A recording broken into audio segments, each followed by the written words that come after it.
नमस्कार। इस वीडियो में हम लक्ष्य के चयन या गोल सिलेक्शन के बारे में बात करेंगे। एक बार आपने बच्चे का आईईपी भर दिया, उसके बाद आपको बच्चे का लक्ष्य का चयन या गोल सिलेक्शन करना है। गोल सिलेक्शन करते समय कुछ बातें जरूर ध्यान में रखें। पहली बात, लक्ष्य जो है वो बच्चों पर केंद्रित होने चाहिए। सारे डोमेन में से जो बच्चों के लिए लागू होते हैं वही गोल्स लीजिए। पढ़ाई और एडीएल दोनों क्षेत्र में से गोल्स लीजिए।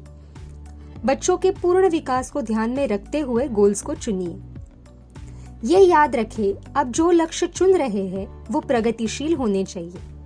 ये भी याद रखिए, जो हम गोल्स चुन रहे हैं उसमें माता पिता का सहयोग होना चाहिए। हमारे जो लक्ष्य है वो स्मार्ट होने चाहिए।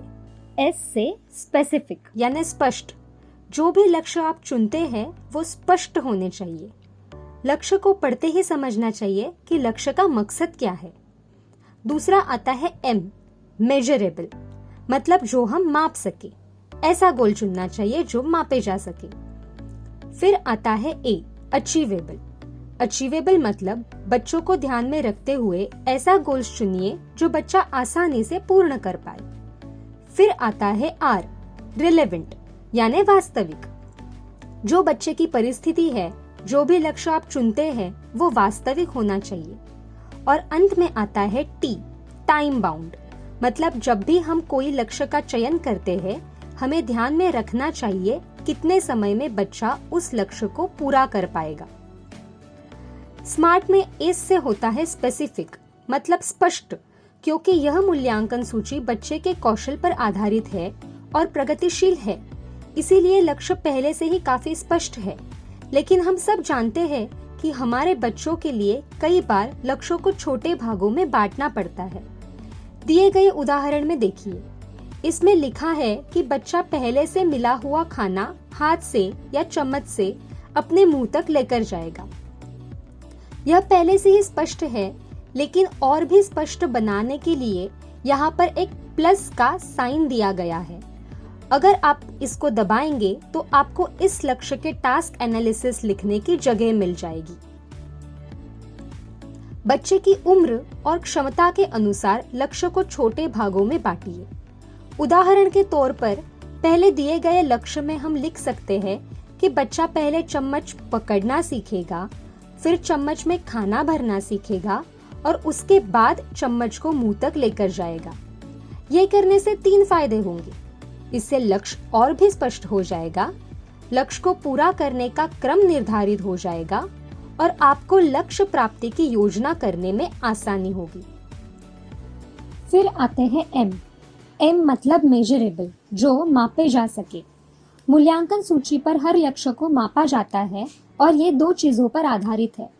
एक है आवृत्ति, मतलब एक बच्चा कोई कार्य कितनी बार करता है, और दूसरा है प्रॉम्प्ट, कि बच्चे को वो कार्य करने में कितना प्रॉम्प्ट लगता है। ये 2 चीजों के आधार पर हमें बच्चे की मार्किंग करनी है। अगर बच्चा कोई कार्य बिल्कुल भी नहीं कर पाता, चाहे उसको कितना भी प्रॉम्प्ट लगे, तो हम उसे डिपेंडेंट मार्क करेंगे। फिर आता है पार्शियली इंडिपेंडेंट, जिसमें 1 से 35 वो है जहाँ कार्य करने की आवृत्ति कम है लेकिन प्रॉम्प्टिंग ज्यादा है। फिर आता है 37 से 70, जहाँ पर हम कहते हैं कि बच्चा थोड़ा बहुत काम करता है और उसका प्रॉम्प्टिंग पहले से थोड़ा कम हो गया है।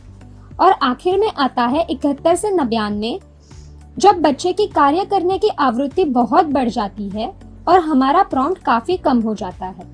बच्चा इंडिपेंडेंट या स्वतंत्र तभी होता है जब वो 100% बारी वो कार्य करे और उसे कोई भी प्रॉम्प्टिंग की जरूरत ना हो। अब आते हैं ए पर। ए का मतलब है अचीवेबल, जो लक्ष्य बच्चे से पूरे हो पाए। दिए गए उदाहरण को देखिए। बच्चा बटन, जिप, नाड़ा, हुक इत्यादि खोल के कपड़े उतार पाए, और दूसरा है बच्चा जिप, बटन, नाड़ा, हुक इत्यादि लगाकर कपड़े पहन पाए। ये लक्ष्य प्रगतिशील भी है और संबंधित भी, पर क्या इन दोनों लक्ष्यों को पूर्ण करने में हमें सफलता मिलेगी?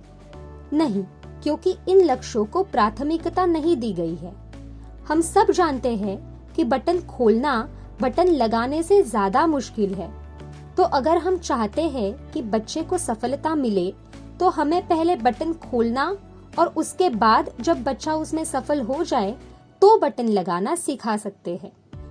इसलिए ये जरूरी है कि हम ध्यान रखें कि लक्ष्य ऐसे चुने जो बच्चे से पूर्ण हो पाए। इससे बच्चा प्रोत्साहित भी होता है और हमें सफलता भी मिलती है। अब देखते हैं आर। आर का मतलब है रिलेवेंट, जो है वास्तविक। बच्चों के लक्ष्य वास्तविक होने चाहिए। लक्ष्य वास्तविक कब नहीं होंगे? जब हम किसी वजह से गलत सूची का चयन कर लेते हैं। अगर 3 से 14 साल के लिए अगर हमने 14 से 18 साल की मूल्यांकन सूची चुनी हो तो, या फिर हमारे सीवियर 14 से 18 साल के बच्चे के लिए 3 से 14 साल की सूची चुनी गई हो। अगर आप ऐसा करते हैं तो आप यहाँ पे देख सकते हैं कि आपको पूछा जाएगा कि बच्चे की उम्र और सूची जो है वो मेल नहीं खा रही, क्या फिर भी आप आगे बढ़ना चाहते हैं? याद रखिए, बच्चे की उम्र ना कि उसकी क्षमता के आधार पर मूल्यांकन सूची का चयन करें। फिर आता है टी, जो है टाइम बाउंड, मतलब समय सीमा के अंदर। मूल्यांकन सूची साल में एक बार भरी जाती है, तो एक तरह का समय बंधन ये है कि इसे 1 साल में पूरा करना है। लेकिन अगर आपने अपने लक्ष्य को छोटे भागों में बांटा है तो हर छोटे भाग के आगे आप उसका लक्ष्य भी डाल सकते हैं कि कितने समय में वो गोल्स पूरा होगा। दूसरी बात ये, वार्षिक लक्ष्यों का मूल्यांकन या असेसमेंट साल में 2 बार होता है, एक फर्स्ट टर्म और दूसरा सेकंड टर्म। एक साधारण शैक्षणिक वर्ष के दौरान लक्ष्य का चयन के लिए कुछ बातें ध्यान में रखना जरूरी है। सबसे पहले तो बच्चे की उम्र क्या है, उसकी बौद्धिक अक्षमता का स्तर क्या है, उसे पहले से क्या क्या आता है, और मूल्यांकन सूची भरने के बाद अपने बच्चे के लिए कौन सा पाठ्यक्रम निर्धारित किया है। ये सारी बातों को ध्यान में रखते हुए आप 1 साल के लिए बच्चे के लिए करीब 25 से लेकर 30 लक्ष्यों का चुनाव करिए। ये कहीं भी निर्धारित नहीं किया है कि आपको हर डोमेन में से कुछ लक्ष्य लेने हैं, लेकिन अगर हर डोमेन में से बच्चे के लिए गोल्स लेते हैं तो हमारे बच्चों का पूर्ण विकास संभव है।